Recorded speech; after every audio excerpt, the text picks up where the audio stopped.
बोला नहीं जी बस वैसे ही बिरयानी खाए हैं, वैसे ही गुडविल विजिट है जी, ऐसे ही गल्ला बाता करने आए। Do you believe this shit कि ऐसे ही बकवास करने आए कि विजिट है? ये गुड टाइम विजिट्स होते हैं जब when you are in a war like situation. In fact Turkish navy क्या करती है, वो अपना जो विजिट भी अगर निश्चित भी होता, अगर तय भी होता, उसको कैंसिल करती, because you don't want to be in the wrong place in the wrong time. So natural cause क्या होता है, आप कैंसिल करोगे, आप नहीं जाओगे, और तब आप जा रहे हो, और तब आप अपना सबसे बड़ा नेवी का जहाज भेज रहे हो भैया। It is not straight forward. अब मैं आपको बताऊं हो क्या रहा है। मेरा जो इसको लेके एनालिसिस है मैं आपको बताता हूँ, एंड आप कमेंट्स के माध्यम से अपने कम पॉइंट्स डाल सकते हैं, मैं आपके प्रश्न सारों सबका जवाब दूंगा।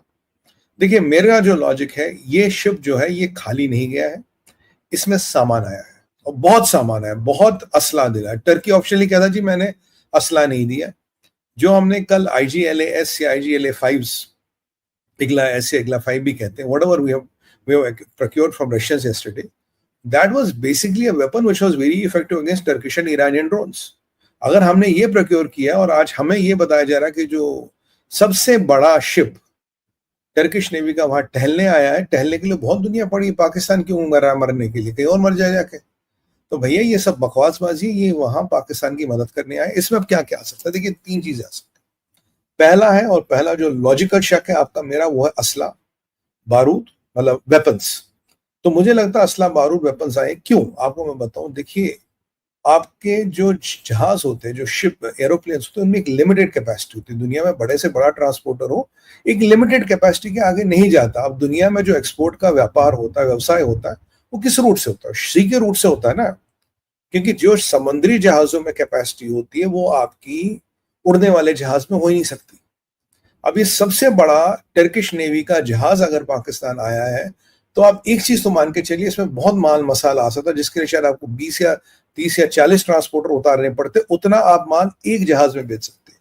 ये जहाज का मैंने असेसमेंट किया तो 40-50 ट्रांसपोर्टरों का माल, 30 ट्रांसपोर्टरों का माल, मतलब 30-40 ट्रांसपोर्टरों का माल इस अकेले जहाज में आ सकता है। वह आपकी 40 लैंडिंग होती, 40 लैंडिंग होती तो आपसे लोग पूछते भैया क्या करने आ रहे हो।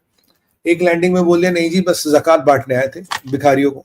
दूसरी लैंडिंग में बोले थे बस दरगाह गए थे, मतलब माथा टेकने। अब 40-30 लैंडिंग करोगे तो कोई बेवकूफ थोड़ी ना समझ जाएगा। इन्होंने क्या कर दिया, शिप भेज दी। शिप में 100% असला बारूद और ये सब आया है, और बहुत सा ऐसा असला बारूद होता है, बहुत से ऐसे वेपन्स होते हैं जिनको आप एयर से ट्रांसपोर्ट नहीं करते। It is not considered very safe, but sea से आप उनको ट्रांसपोर्ट कर सकते हो।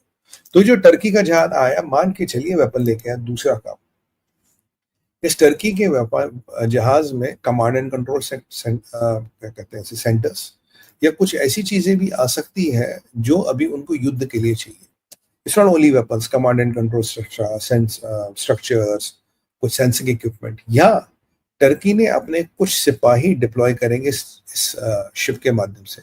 अगर ये शिप डॉक्ड है, अब मान लीजिए इसमें 1000 लोगों का लोग आए थे, अब 500 वापस गए, 300 वापस रुक गए, आपको कैसे पता लगेगा? तो एक बहुत अच्छा तरीका होता है अपने लोग लाने का, और उनका जो इक्विपमेंट है, उनका जो गियर है, उनका जो काम करने के लिए उनको गियर चाहिए ना, इक्विपमेंट गियर, वो भी लाने के लिए पूरी यहाँ से संभावना हो सकती है।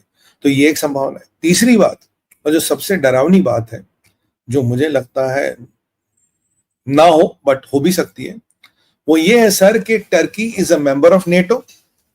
अगर टर्की का जहाज आपके इस्लामाबाद में, आपके कराची में डॉक्ड है, तो अगर आप कल टर्की का ब्लॉकेट करोगे, अगर आप इस्लामाबाद का ब्लॉकेट करोगे, तो आप टर्की के जहाज का, जो कि नेटो का मेंबर है, आप उसका भी ब्लॉकेट करोगे। यानी कि नेटो के चार्टर 5 में लिखा है एन अटैक और an act of attack on one member of NATO is equal to attack on whole NATO. ये तो आप जानते हैं चार्टर 5 में लिखा है।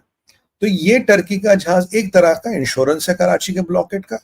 अब दूसरा विकल्प ये बनता, जो मोदी जी का मूड लग रहा, कल नेवल चीफ से भी मिले थे कर परसों, तो एक डिसाइसिव एक्शन कराची पोर्ट पे हमें करना है और पाकिस्तान की कमर तोड़नी है। तो हमें पता है क्या ये जहाज के होते हुए आप वो एक्शन ले पाएंगे?